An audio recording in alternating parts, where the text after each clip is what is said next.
Who? Amongst us, especially amongst the young boys, even the seniors, we have this,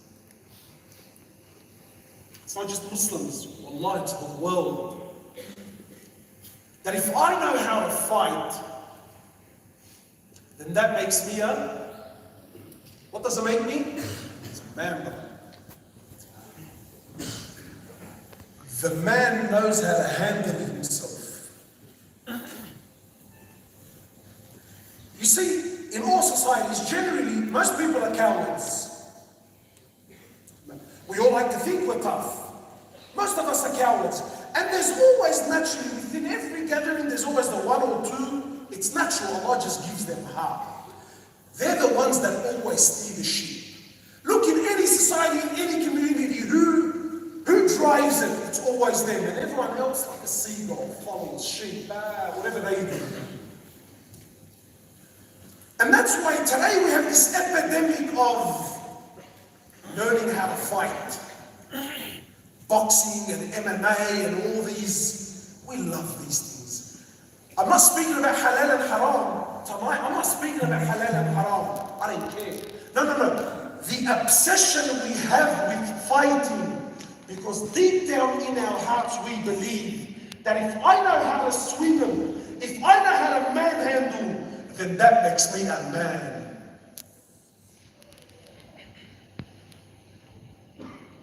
This sickness is not new.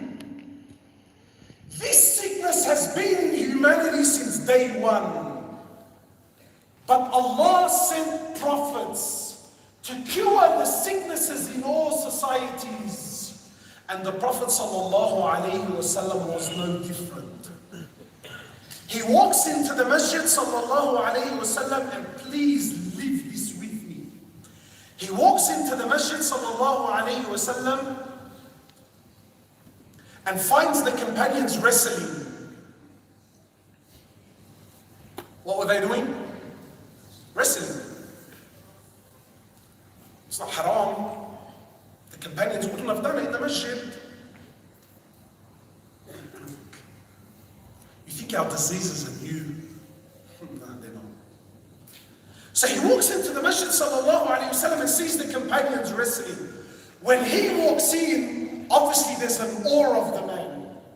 So the Sahaba, sometimes you're fooling around, you're playing, you're rumbling with the boys, and an unexpected person walks in, it sort of cramps your style. You're caught in the action. Especially the guy that has the other one in the headlock. You walk in, it's like, oh, what's he doing here, man? So you think, sit up, bro, sit up. The Prophet walks in, ﷺ, and then there's an instant amongst the companions. Whoa, pull up, boom, and they're nudging each other. The Prophet walked in. So they stand up and they're fixing their posture. So he walks in, ﷺ, and what a man. He knew exactly what was happening. He knew that they're not doing anything haram. Brothers told me, oh brother, it's not haram. We're not doing anything. We're only training. We're only doing this. Yeah, he knew that too. But he knew the sicknesses. He was afraid that if I let this go, it's going to lead to something far deeper.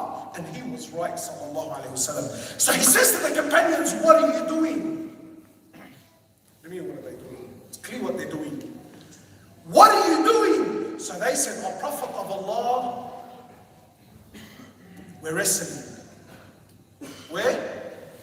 We're wrestling. Now here comes the salt to the wound.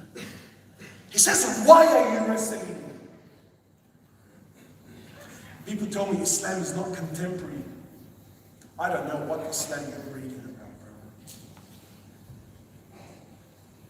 Are you with me? Can you just imagine what it felt like in Masjid al-Nabawi when he was standing there and the Sahaba were all there in the room, pin drop silence. He could feel that the Prophet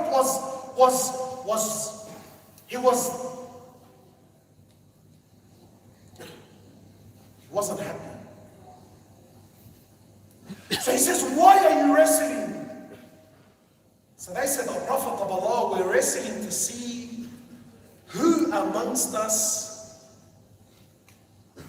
is the strongest. Who's the man?"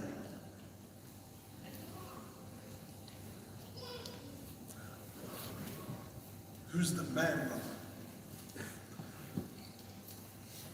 So the Prophet quickly says, the man amongst you is not the one that can manhandle the other. The man amongst you is not the one that can swing him.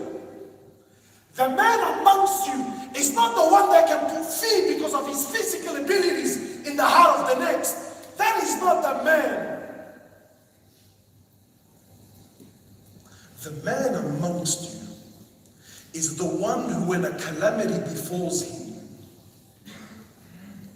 when a situation arises, the man amongst you is the one that doesn't allow his anger to get the better of him.